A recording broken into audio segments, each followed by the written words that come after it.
action. Anticipation is in the air. The playoff intensity is all over us tonight. Whose dreams will be squashed and which heroes will be born? We'll soon find out. Kenny Smith with the frosting slam. And now, the final steps along the Eastern Conference's road to glory. While the Pacers were making plans to knot their series with the Knicks at 2, New York was still trying to erase the memories of the debacle of Game 3. But their stay in Indianapolis turned into a lost weekend as they continued to struggle with their shooting. They also continued to show little respect for the ball as they turned it over 26 times into an 83-77 victory by the Pacers that sent the series back to the Big Apple all tied up. They don't want to give us credit for our defense, but if we can continue to play like this, anything can happen in this series. Well, there's signs in your life. You guys can go to New York and take one. Well, for us to win the series, that's what we have to do. We were close in games 1 and 2, but we've got to get over the hump. It's going to be tough there, but it's a new series now.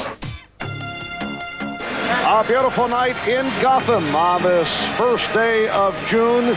And this has certainly been a home court geared series. Will there be a breakthrough? Just getting a good shot in the last 2 games has been an adventure for the Knicks, but the home court can cure a lot of that. At the start of Game 5, it appeared that being back in Madison Square Garden was exactly the... Shot clock at 1. Smith with the steal. Smith with the hesitation dribble. And then throws Smith. The Knicks looking exceptionally sharp. A rough start here in game number 5 for the Pacers. Trailing by 12 at the end of 3. Dream Team 2's Reggie Miller took matters into his own hands with a devastating offensive display. Here's Miller. Yes.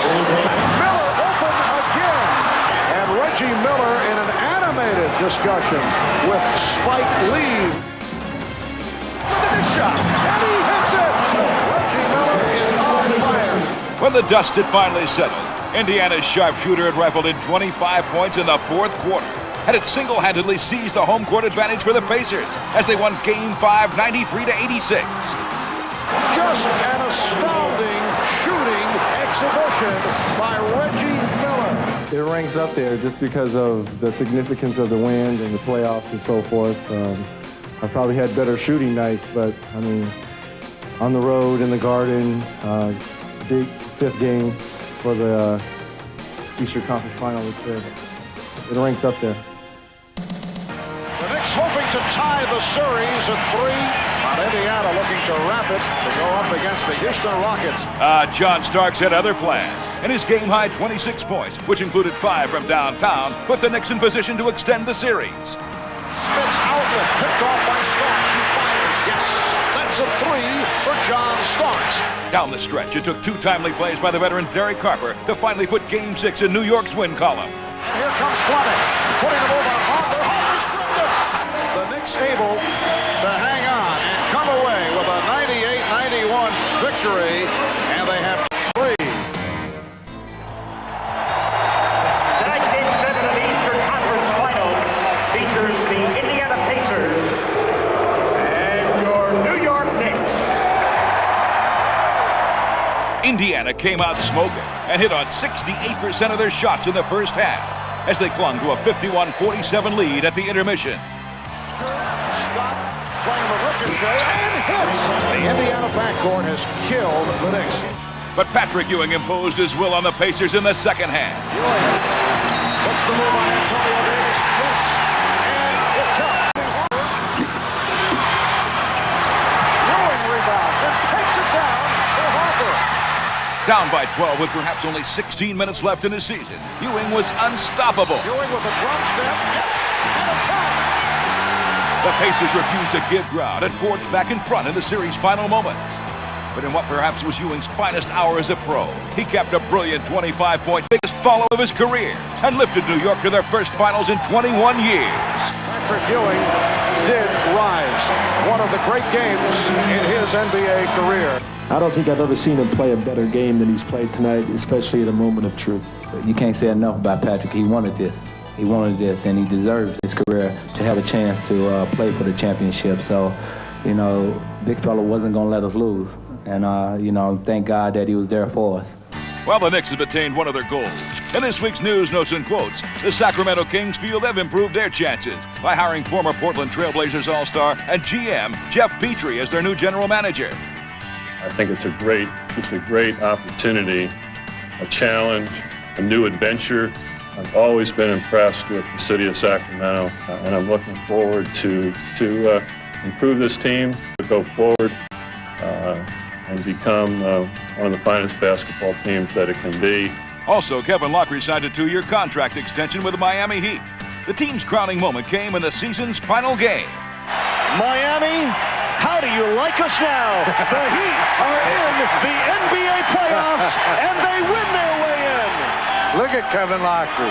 NBA action. We now take a short trip down the tough road to glory in the Western Conference. Leading 3 games to 1, the Houston Rockets look to close out the Utah Jazz in the Western Conference. Game 5 returned to the Summit, where the Rockets took care of business right from the outset. A barrage of 3-pointers by Vernon Maxwell and Robert Horry in the first quarter put Utah squarely behind the 8 ball as they trailed 35-20 after 1. Maxwell for 3. Oh my! 8-0 timeout for 3. And the rocket launchers are alive tonight. In the second quarter, the onslaught continued as the Rockets out-hustled and outplayed the Jazz all over the court.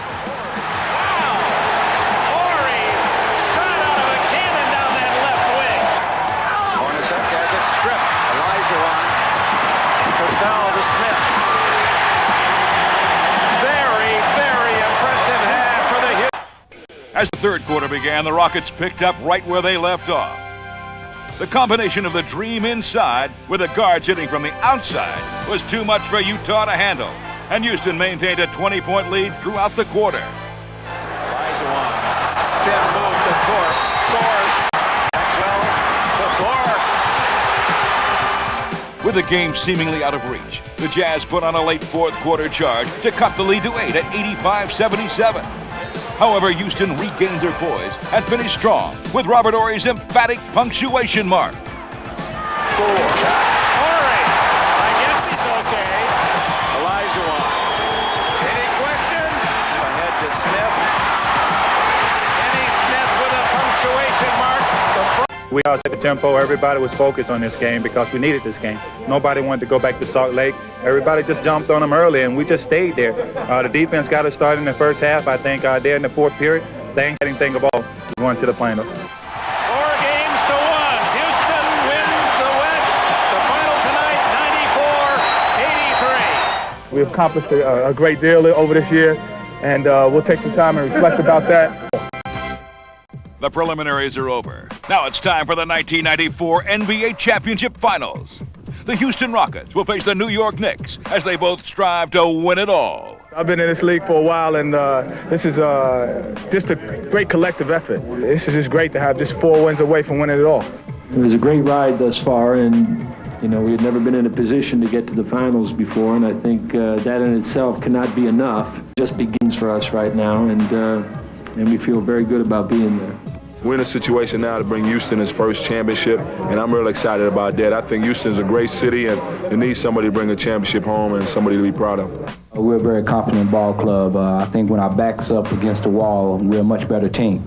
We're just the type of team who has a lot of heart, and that's why I be. Things falling in place. Mr. MVP, everybody's dreams coming true, talking about getting to the finals, and right now it's just one thing left to achieve. We're about to face the toughest challenge that we've had thus far this season in playing Houston, and we've really got to hang together and to get the job done.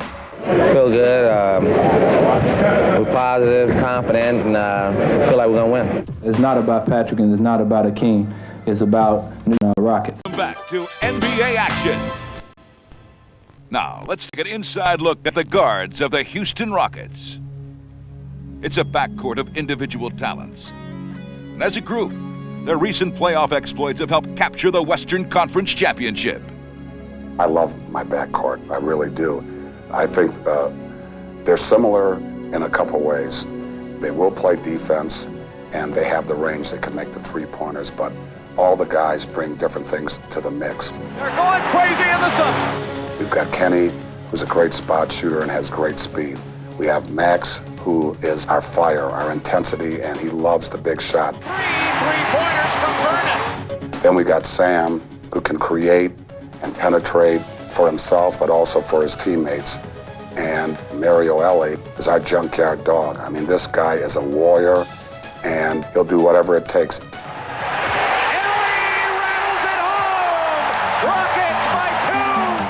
A factor crucial to the unit's success is that they're an emotional group, and Vernon Maxwell's been credited with supplying much of that energy. For me, Vernon is the guy that I look for to increase my energy level. I have to be the wild and crazy guy on the floor. That's why he wants me to play, and he can't play if I don't play like that. By Kenny Smith, he's been doing it all year. Rookie Sam Cassell has also contributed to the Houston cause. Sam, he plays with so much heart, just like I do, and just carries over into the game. 2 on the shot clock. Cassell throws it up. Oh, it goes in! Sam Cassell with maybe the biggest shot of his Rockets career. Throughout the playoffs, uncanny three-point shooting by the Rocket guards has become a major weapon in Houston's attack. And in each game, a different player has provided the artillery. Who's ever hot that night, we want to go to him and get him the rock, and hopefully he can just keep producing like throughout the game. It's the way it happened in Game 3 in Phoenix for me. Maxwell, 3. Vernon Maxwell, that's a 3. Maxwell, 5 threes in a row. Game 1 against Utah, everyone's like, Kenny, tonight's your night. You're going to have a big night. All the shots are going to come from you. This is the way they played us in the past. So you're just ready for it. Smith. 3. Kenny Smith has 5 3-pointers. My, oh, my. The Rocket centerpiece will always be MVP Hakeem Olajuwon. But now the guards have established their importance alongside him in hopes of capturing Houston's first NBA title. No one's going to outscore Hakeem every night, and no one's going to out-publicize him. What a game! Olajuwon with 40 points. It's going to be tough for anybody to beat us because Dream's going to do his thing on the inside. And if all of us are on the outside or on all cylinders, it's going to be tough to beat us. A Rocket guard of the past, 5'9" Hall of Fame legend Calvin Murphy had conquered it all in college. But because of his size, many still doubted him. I remember Pete Newell, general manager of San Diego, calling me and saying, we just drafted Calvin Murphy. He said, Frank, can he play in this league? I said, Pete, he is going to play for 15 years, and he's going to be an all-star. He's going to be a great player. People had the nerve, the audacity not to believe that I was going to be a star, made me want to, of course, show the, quote, experts wrong. Murphy burst on the scene in 1970 and quickly showed his skills by making the all-rookie team. Throughout the next 12 years, he'd use his quickness to excel in the NBA, losing taller guards with his incredible speed. And in the 1981 season, he distanced himself from the rest of the NBA in a different way, setting the record for consecutive free throws made with 78. I never, ever accepted being second best in anything. I wasn't always the best in the things I did, but I never accepted being second best. It was this staunch determination that helped Calvin Murphy flourish in a big man's world. And when his career came to an end, he left behind a legacy and set the stage for those who followed. I definitely consider myself a pioneer for the average-sized basketball player. And then there was Tiny Archibald. We paved the way for the Tyrone Bowles and the Spud Webbs. Welcome back to NBA action. We now embark on a quest for glory with 2 of the NBA super centers. The fans are getting jacked up because we are tonight looking at perhaps the 2 best big men in the entire history of college basketball. Hakeem Olajuwon and Patrick Ewing. Not since the days of Russell and Chamberlain have 2 such dominant big men risen to prominence at exactly the same time. And as they entered the NBA, they settled into the familiar role of would-be saviors. Basketball is vanity, my friend. Yeah, I was comfortable with it. You know, it's life. It's always been like that. So it's just a way of life for me. Any number 1 player pick, is expected to produce, which was his challenge. Hakeem seemed more than up to the challenge as he led the Rockets to the finals in only his 2nd season. And though he did not win a championship, it seemed only a step away. When we lost in the finals, I said, well, okay, we go back next year. That's what I thought. I believed that, well, we lost this year. This team, we go back next year. Maybe next year we win it. For Patrick Ewing, the future also looked bright as he made a statement with the very first play of his NBA career. His 3rd year. and Ewing says hello to the NBA. I won in high school, I won in college, so naturally, But though it seemed as if a championship would soon be in Patrick's grasp, it would prove to be much more elusive. well, my first couple of years definitely was frustrating. We only won like 23 games my first year, 24 the next, and I also got hurt, so it was very frustrating. Akeem, too, would come to learn frustration. Injuries and trades would devastate the Rockets, leaving Olajuwon to pick up the pieces and weather the criticism. We went through the rebuilding stage. And from there, they point fingers and say, well, oh, you won the ball all the time. That was frustrating, knowing that you just want to win. It was a feeling Ewing could relate to. It was rough. It was booing us. I remember one time we had a poster night, Patrick and poster night, and I had a bad game. I remember people ripping the poster up, throwing it on the floor. Reacting in anguish to failed expectations, frustrated fans launched a barrage of criticism that threatened to break up each team. That was a learning experience for me because we're going to be tested as a team. And the strong team win the championship because when they are tested, they come together even closer. They don't fall apart. For both men, the mission was now clear. Their success would hinge not on their individual ability to bring their teams together. When I first came here, I tried to lead by example. I wouldn't say too much. I would just play hard, practice hard, work hard. But, in the last 2-3 years, I've been more vocal. So if I see something that needs to be said, I'm going to say it. I'm going to tell them, chew them out, do whatever I have to take. Patrick Ewing taking charge. It takes a team unity, playing together as a team and striving for one goal to win. And if any of these are missing, the best individual player may never win a championship. With Patrick and Akeem leading the way, both teams have rejoined the NBA's elite, and both big men are again hailed as heroes. But for all their success, the shadow of championship expectations still remains.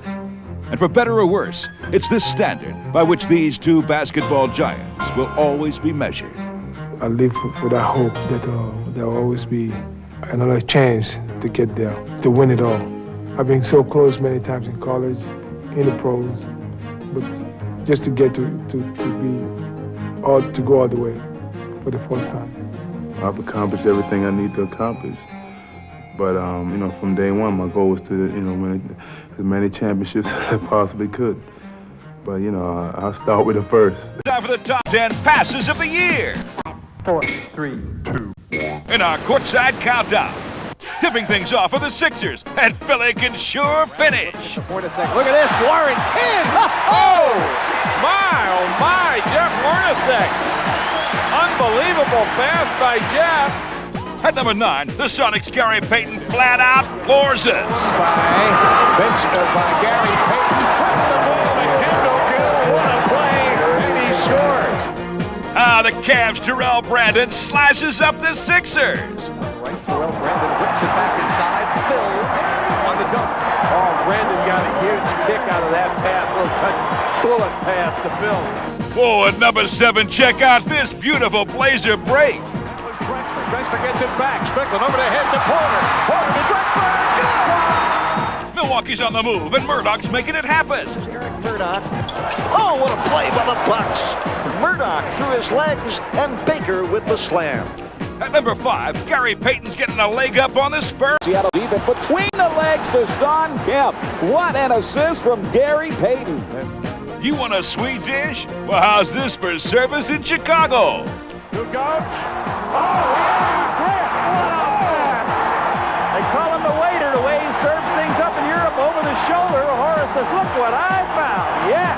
This Nugget's known for his dunking, but the Pac-Man can also pass. Here they come, 4-on-2. Pack, no look. Williams scores. Well, it's a great wraparound pass by Robert Pack over the shoulder. Super break by the Denver Nuggets. At number 2, Derek McKee shows Orlando one of his magic tricks. Here's McKee. Oh, what a no-look pass. Dale Davis. How about that for court awareness? He knew that he was double-teamed with a big man from the other side to just threw that blind over the head. And for the #1 play of the week, Peyton Burns, New York in the nick of time. Sent to the head of Garrett. Too far ahead. He saves it.